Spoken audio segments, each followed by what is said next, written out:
5 persons died this past weekend in 2 separate incidents involving bike crashes in St. Mary. TVJ's Herman Green has the details.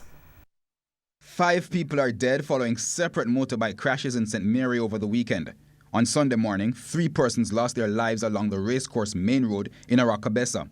It's reported that sometime after 3 o'clock, 22-year-old Nicole Bryan asked her younger sister, Simone Bryan, to accompany her to the hospital as she was feeling ill.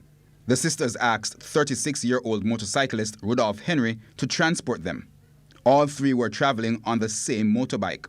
TVJ News understands that when they got to a section of the racecourse main road, Mr. Henry lost control of the bike and slammed into a wall, killing the Bryan sisters and himself.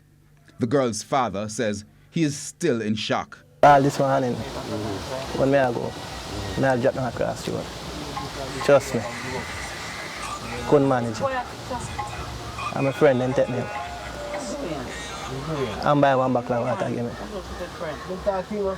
Couldn't manage it. That triple fatality follows another motorcycle crash which claimed 2 lives sometime after 6 o'clock Saturday evening.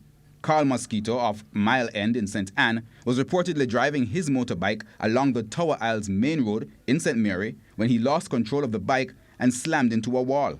Mr. Mosquito and his pillion were pronounced dead at hospital. Residents are asking persons who drive along these roads to be more careful. The man them drive like them are in a plane then, you know. They not drive so careful at all, for real. Yeah man, the man them a drive like everybody I use the road for themselves and then I think about nobody else, you know. You see if them a drive more conscious, it a less accident, for real man.